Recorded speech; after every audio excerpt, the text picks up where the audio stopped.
Graça e paz, vamos continuar estudando a carta de Paulo a Tito, capítulo 1. Vamos agora estar lendo a partir do versículo de número 5, que diz assim: A razão de tê-lo deixado em Creta foi para que você pusesse em ordem o que ainda faltava e constituísse presbíteros em cada cidade como eu o instruí. Então, uma das coisas mais importantes na administração, tanto da igreja como em geral, é termos auxiliares que mantenham a visão original, a visão do fundador, a visão do cuidado, a visão da missão para a qual foi construído aquele lugar. No caso, a igreja, para que pudesse Tito, então, colocar em ordem o que ainda faltava em cada cidade. Então, cada igreja local, em cada cidade, como nós temos ali no Apocalipse, a carta 7 igrejas da Ásia.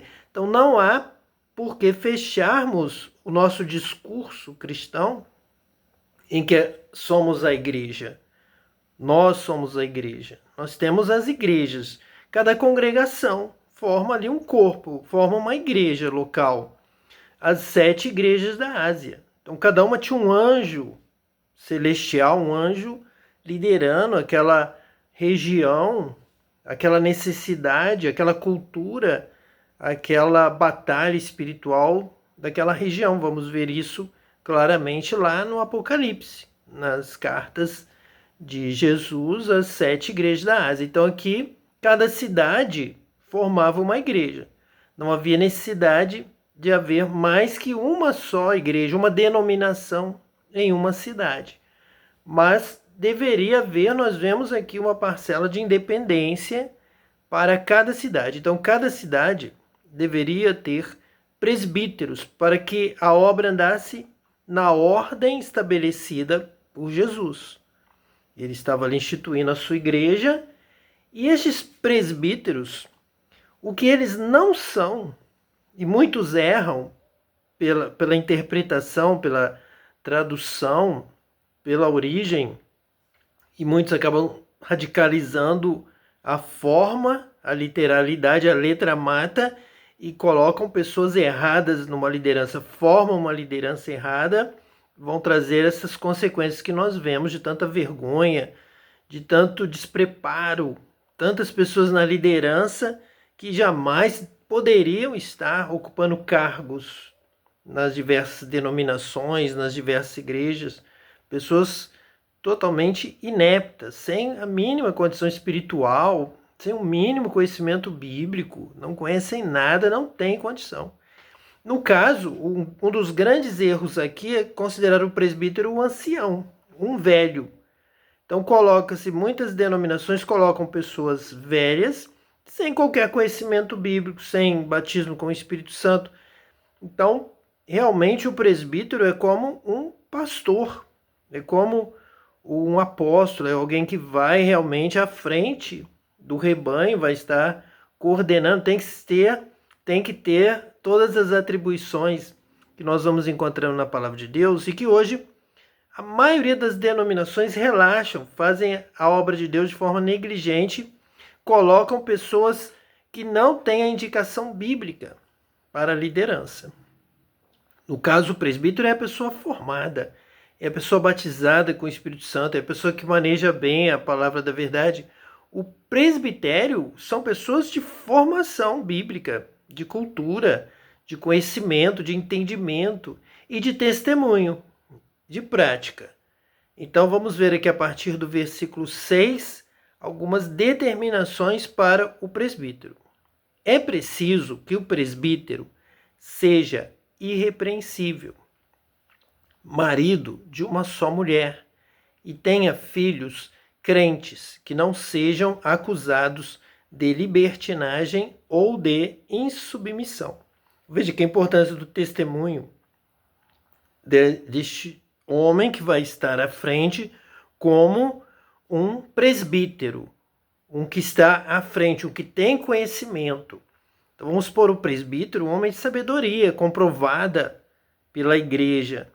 Ele tem que ser avaliado para ser escolhido. No caso, Tito iria ele mesmo constituir os presbíteros. Ele iria entrevistar, conversar, ouvir o testemunho das outras pessoas, conversar com o próprio presbítero, e ele tem que ser irrepreensível também quanto ao testemunho que os outros dariam sobre ele. Ele tem que ser já casado, marido de uma só mulher. Então é alguém que está com a vida ativa.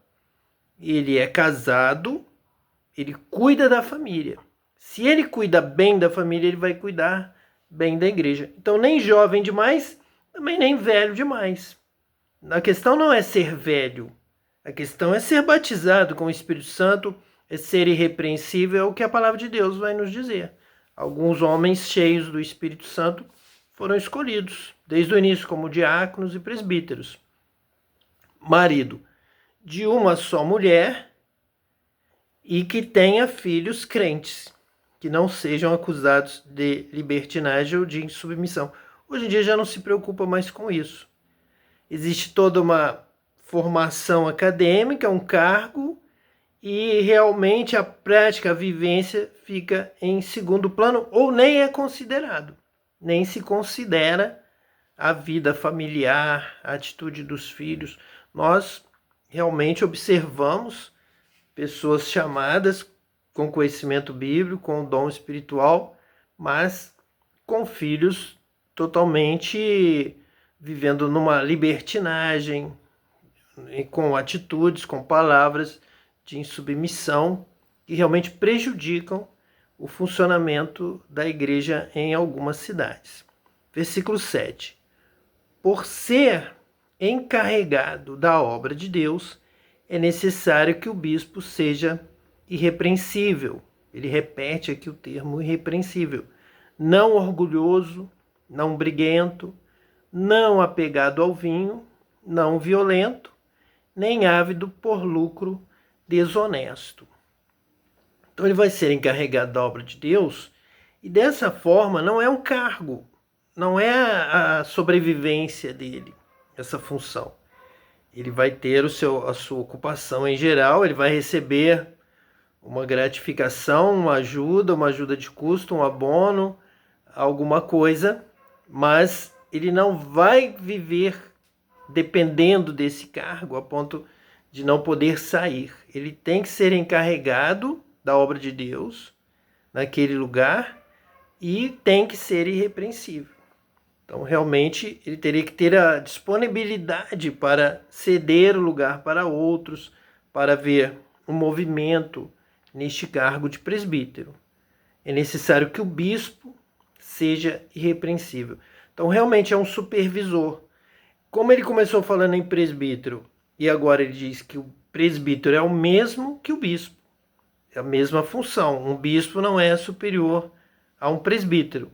Ele é o episcopo, ele observa, ele coordena, ele toma conta, ele é encarregado, ele vigia, ele acompanha todo o procedimento dentro da obra de Deus. Ele tem que ter o conhecimento de Deus. Ele tem que ter o conhecimento da obra de Deus.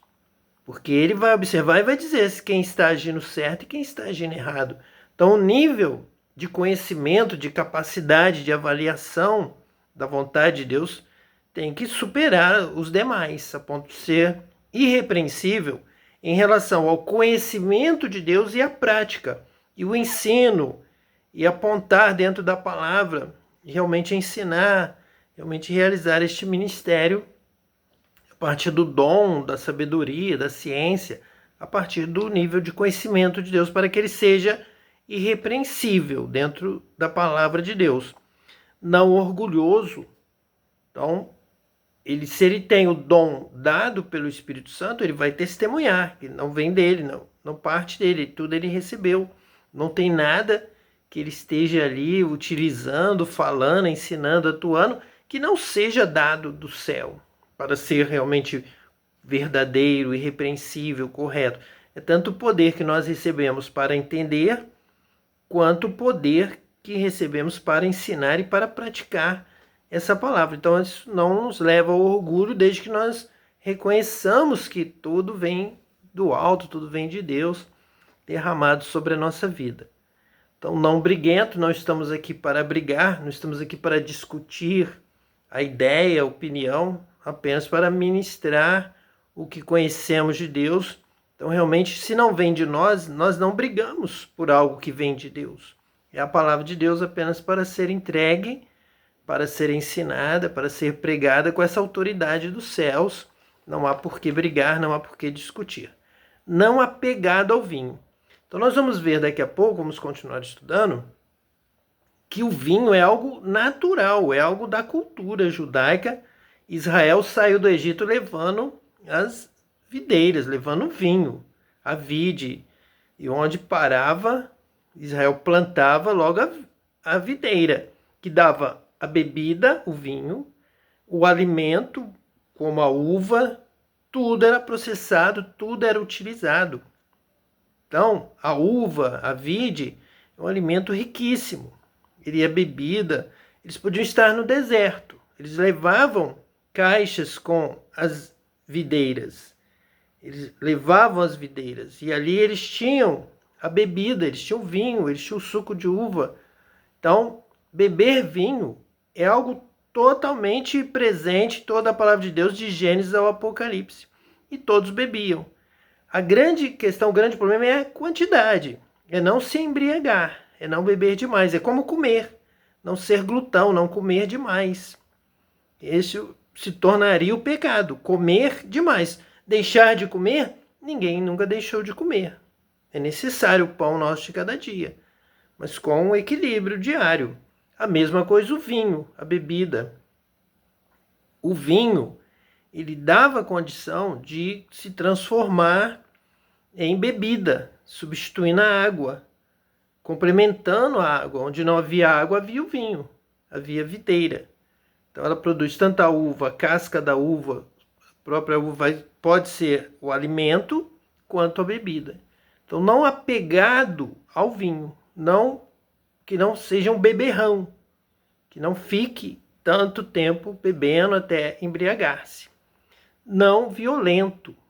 Então, para que ele administre bem, cuide e ouça e resolva os problemas, ele não pode ter uma índole violenta, agressiva.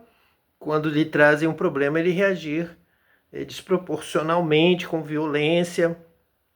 Mas ele tem que saber lidar com os problemas. E nem ávido por lucro desonesto. Então nós precisávamos sempre cuidar da igreja com esta questão, este cuidado.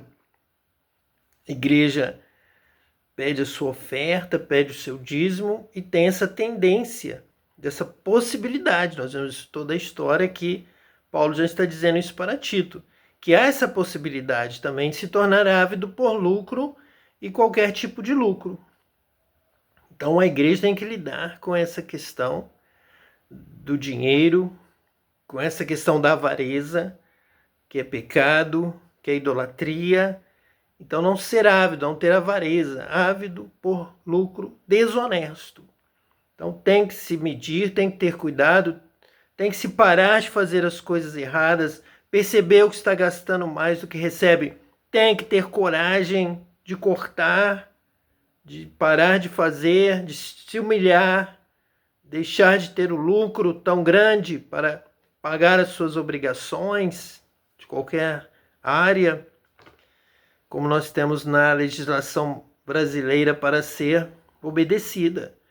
E muitos já estão perdendo este cuidado e aceitam tudo, aceitam qualquer oferta desonesta, são desleais, são indisciplinados, são pessoas que estão vivendo em um mundo de pecado, estão se apegando ao pecado, estão aprendendo a ter o lucro desonesto.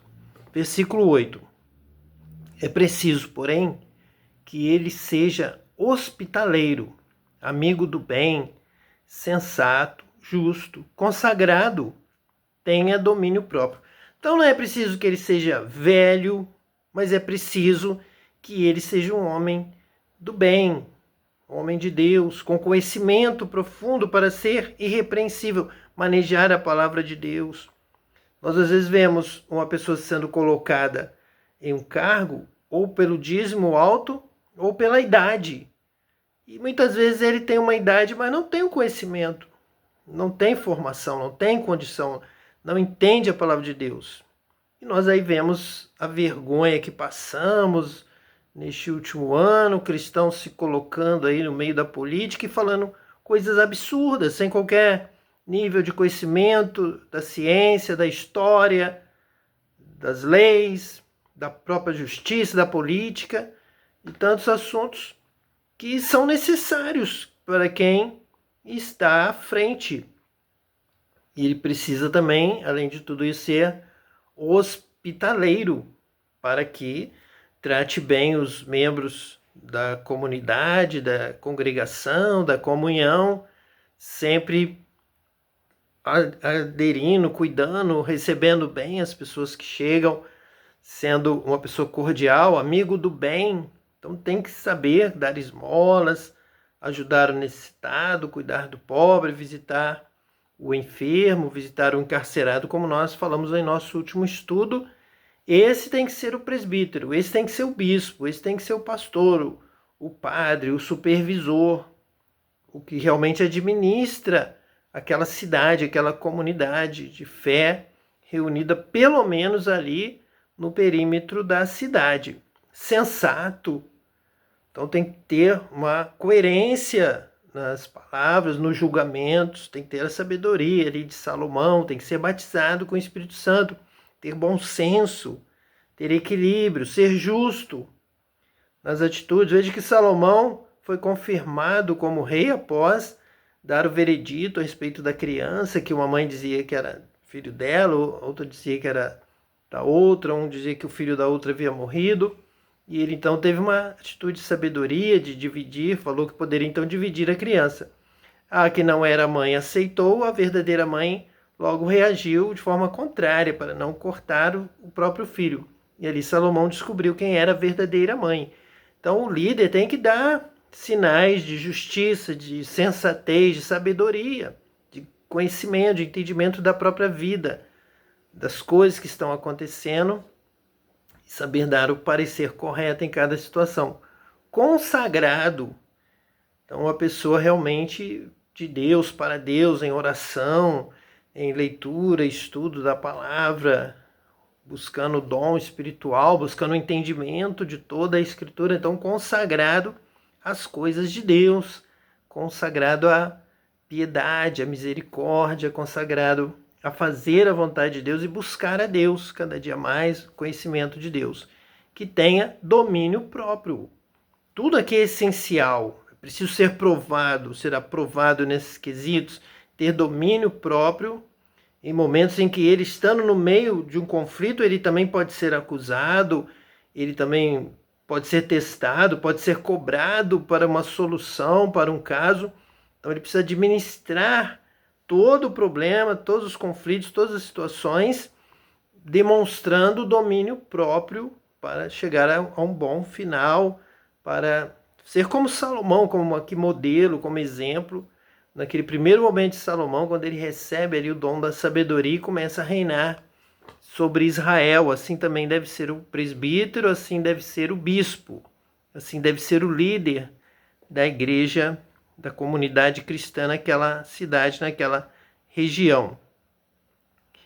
E apegue-se firmemente à mensagem fiel da maneira como foi ensinada.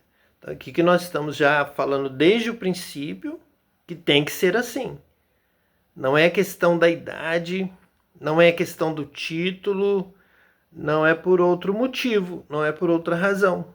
É porque ele apega-se à mensagem fiel, à palavra de Deus. Ele demonstra entendimento da palavra, da maneira como foi ensinada, como Paulo ensinou, como Pedro, como o Espírito Santo está dirigindo a igreja, está dando a visão, uma unidade no Espírito.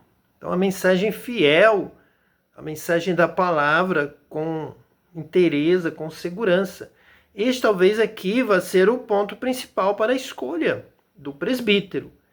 É a pessoa que maneja bem a palavra. pessoa que tem visão, que tem discernimento, que tem dom espiritual. Não é para pôr o velhinho para dizer, nós temos um ancião. E vai ouvir o ancião, ele não domina a palavra, ele não conhece a mensagem, ele não sabe transmitir a palavra.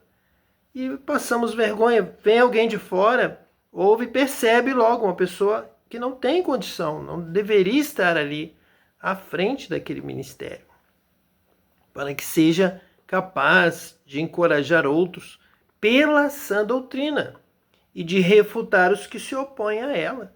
Então, tal conhecimento, tal ação, com tais argumentos, ele vai tanto saber ensinar a sã doutrina, encorajar as pessoas pela fé, pelo dom, pelo batismo com o Espírito Santo, por conhecer a Deus, a vontade de Deus, de Gênesis a Apocalipse, Deus de luz, Deus que disse haja luz, veio a luz e Deus viu que a luz era boa, então o que é luz? Andar na luz, as boas obras, prática do bem, amar ao próximo, amar a Deus, adorar a Deus, palavras de adoração a Deus, que tocam o coração de Deus, adorar a Deus em espírito e em verdade, realmente andar com Deus.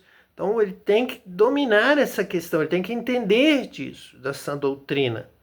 Ele tem que estar apegado firmemente a essa mensagem da comunhão com Deus, da intimidade com Deus, acima dos demais, para encorajar os outros por essa sã doutrina. Esse ensino saudável, correto, santo, de Deus verdadeiro. E também de refutar os que se opõem a ela. Logo que alguém critica, logo que alguém fala uma mentira sobre a palavra de Deus, sobre a igreja, sobre Deus, o Espírito Santo lhe dá sabedoria para ele refutar todos os que criticam e se opõem a essa sã doutrina, a palavra de Deus, a mensagem fiel. Pois há muitos insubordinados, que não passam de faladores e enganadores, especialmente do grupo da circuncisão. Aqui é algo interessante, este versículo de número 10, Tito 1, capítulo 1, versículo 10. Pois há muitos insubordinados. De cara nós já pensamos que o presbítero, o bispo, ele vai enfrentar estes insubordinados lá de Creta, onde Tito está. Então, há muitos insubordinados que não passam de faladores e enganadores, especialmente os do grupo da circuncisão. Então, o líder, o presbítero, o bispo, ele tem que dominar bem, conhecer bem a mensagem fiel da maneira como foi ensinada, conhecer a sã doutrina para refutar os que se opõem a ela. Então, na continuação vem, sim, há muitos insubordinados que estão se opondo à sã doutrina. São faladores, são enganadores. Então, eles têm uma artimanha do mal, para a mentira, realmente com qualidade. Então, o líder também tem que ter qualidade, tem que ter o dom do Espírito Santo para ser maior o que está nele do que o que está no mundo. Alguns aqui com inspiração diabólica contra a igreja, perseguindo a obra de Deus.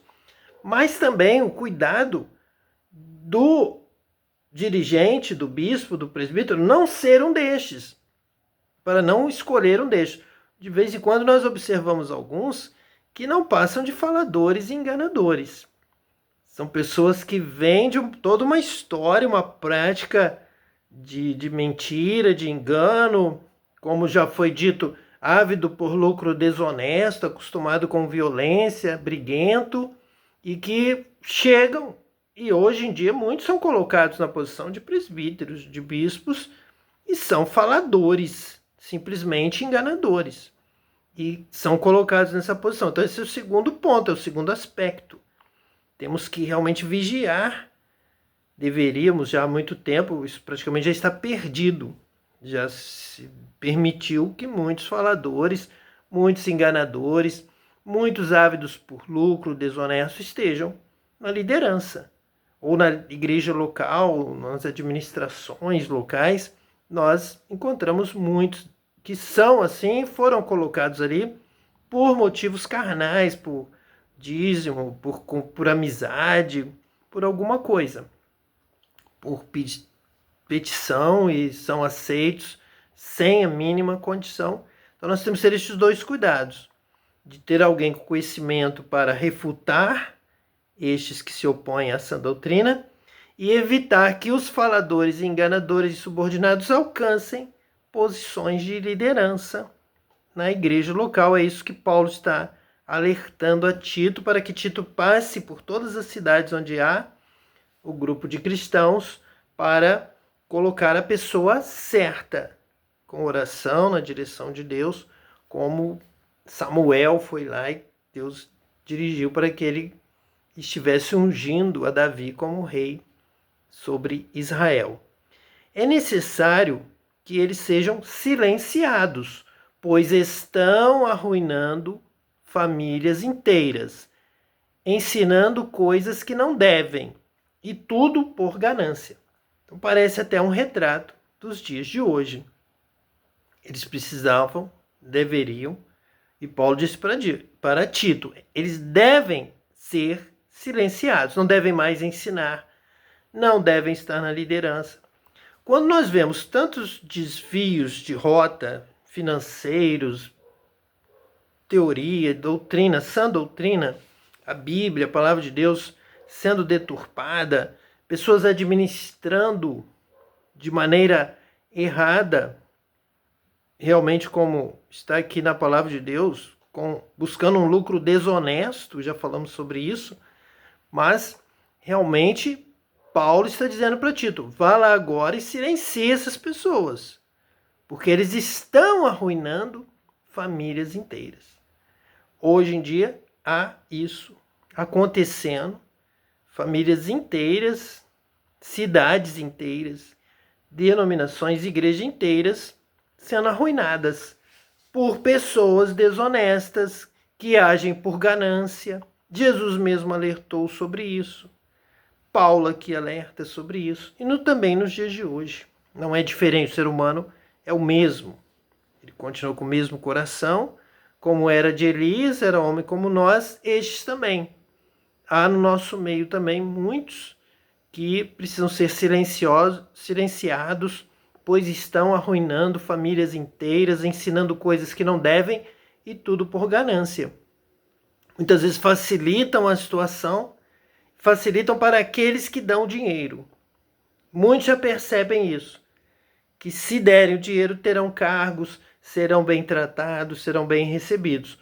Outros que não podem até dar o dinheiro são deixados de lado, não são ouvidos, não têm representatividade, porque tudo é feito em nome da ganância, do lucro desonesto.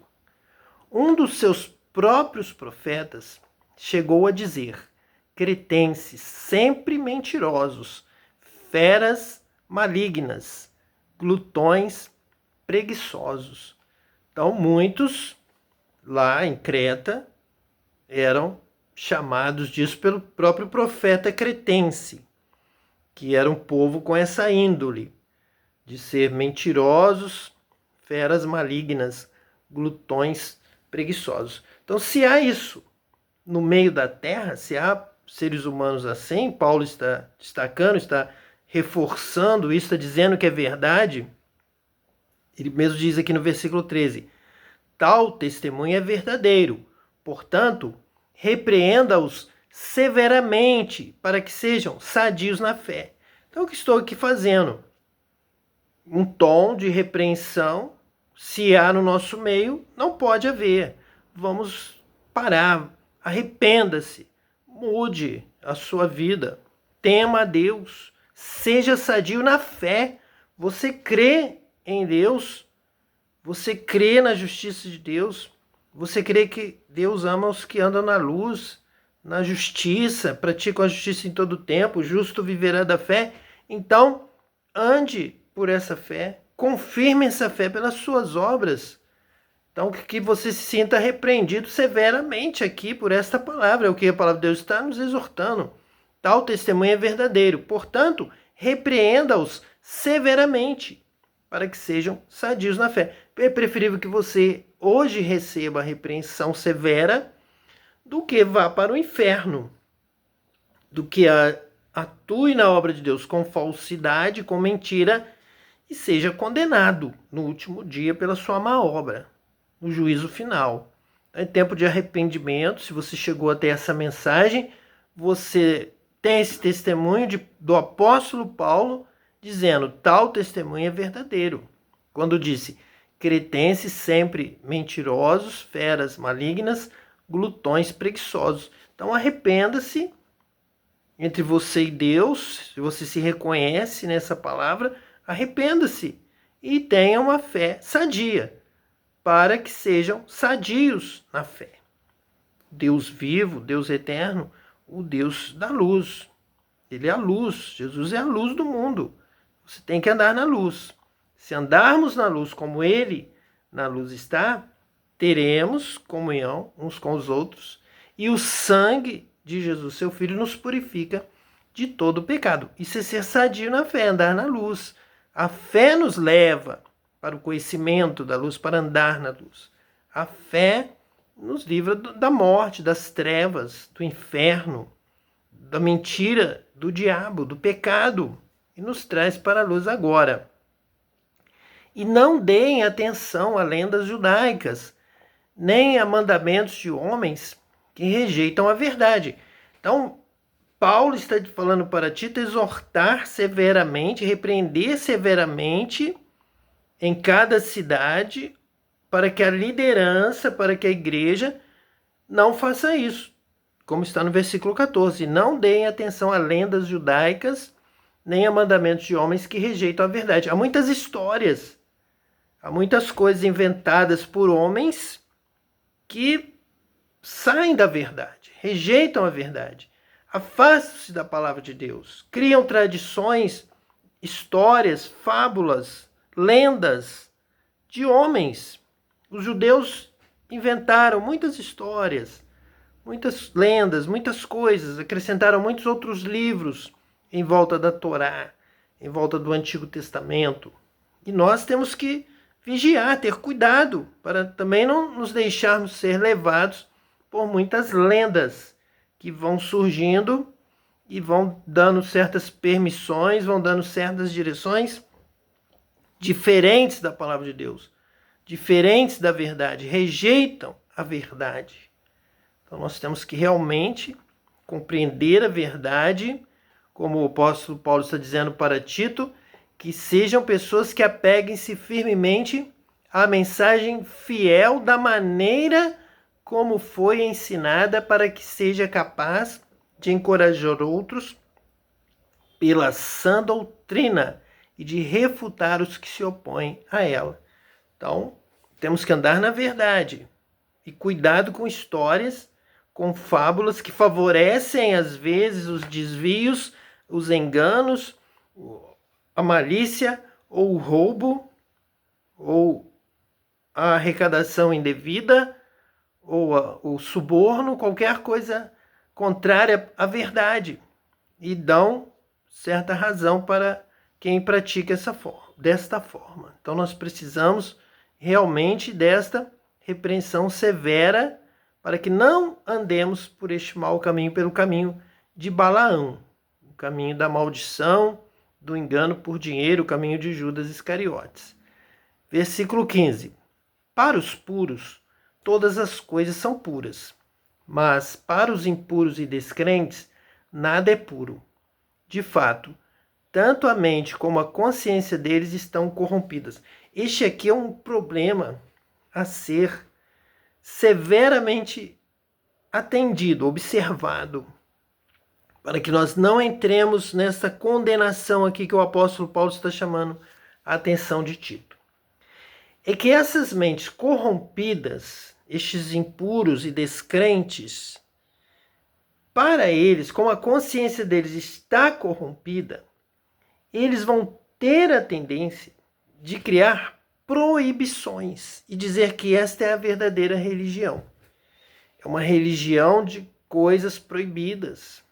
É uma religião de coisas impuras, que praticamente tudo é impuro.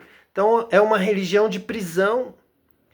Essa é a religião do homem mau, que não quer ver, que não aguenta ver você sorrindo, você feliz, você descansando em Deus, louvando a Deus. Então a tendência é que eles digam que nada é puro. Mas para os impuros e descrentes, nada é puro. De fato, tanto a mente como a consciência deles estão corrompidas. Então, quando você acha que está no mais certo, que é onde tem mais proibições, verdadeiramente você está no lugar errado. Porque o Cristo nos chamou para a liberdade, Ele nos libertou, Ele nos faz livres. Então nós temos que ter alegria, paz, louvor, adoração, cântico, celebração. Então nós temos que ver tudo puro, para os puros todas as coisas são puras. Então não confunda. Veja que Paulo está exortando a Tito para que vá em cada cidade, tenha cuidado de observar isso. Que lá onde há perversão, lá onde são mentirosos, são feras malignas e glutões preguiçosos, eles terão a tendência de fazer uma religião que vai dar uma aparência de pureza nas proibições. E aqui está o erro. Isto é errado. Não é este o caminho. Não é isto que está sendo ensinado pela sã doutrina. Não foi isso que Jesus ensinou. Não é isso que Paulo quer que se ensine. É como está aqui no versículo 16. Eles afirmam que conhecem a Deus, mas por seus atos o negam. São detestáveis, desobedientes e desqualificados para qualquer boa obra.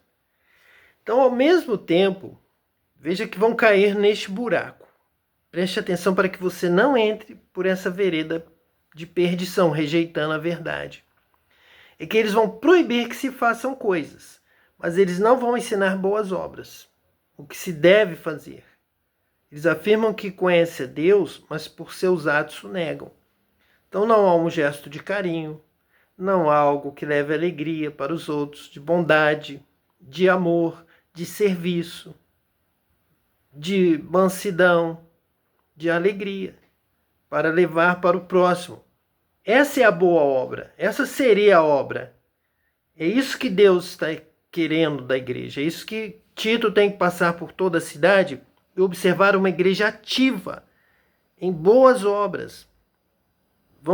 Vamos dar presente para as crianças, vamos visitar o asilo, os mais velhos, vamos no hospital, vamos levar algo para os encarcerados, vamos visitar os encarcerados, vamos nos informar na região, nos bairros, pela cidade, se alguém está passando fome, se alguma família está sem roupa. Vamos realizar a boa obra, vamos levar alegria. Aí está a glória de Deus, aqui está a presença de Deus, é nessa ação, é nessa atitude, são nesses atos. E não um grupo que fica fechado, não auxilia ninguém, não dá esmola, não pode, não é da religião deles, obra social, ajudar ninguém. E ao mesmo tempo com proibições, nada é puro, tudo é proibido. São pessoas com a consciência corrompida, são pessoas más. Eles não ensinam a fazer o bem e prendem. E dizem que nada é puro, que tudo está perdido, que tudo é errado. E com isso só levam um mundo de infelicidade. E querem falar para os outros publicamente, às vezes aproveita um momento em que está, por exemplo, numa campanha política e vão colocar as ideias deles. São totalmente rejeitados. Ninguém vai querer viver essa vida de opressão, só de proibições. E aos necessitados? Não, os necessitados nós não podemos ajudar, a nossa religião não permite. É uma religião totalmente detestável, desqualificada para qualquer boa obra.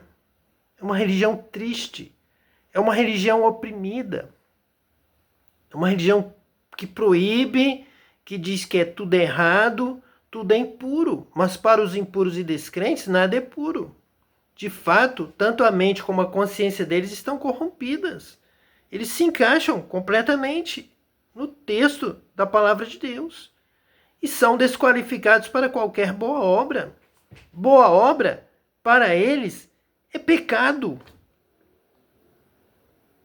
Eles não podem publicamente falar boa obra. São proibidos de falar boa obra. Vamos fazer o bem, vamos dar esmola. É proibido falar em esmola. Mas na Bíblia eu encontro Jesus falando, quando der a sua esmola, dê a sua esmola em segredo, da mesma forma, no mesmo contexto em que Jesus fala, quando fizeres a sua oração ou o seu jejum, vai ser de acordo lá com Cornélio, que a sua esmola e a sua oração subirão ao céu.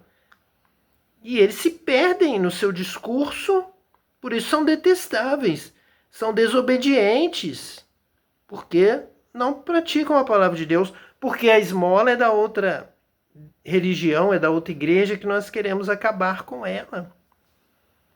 Então você não vai poder seguir a Jesus, você não vai poder entrar no céu, porque você quer destruir a obra de Deus.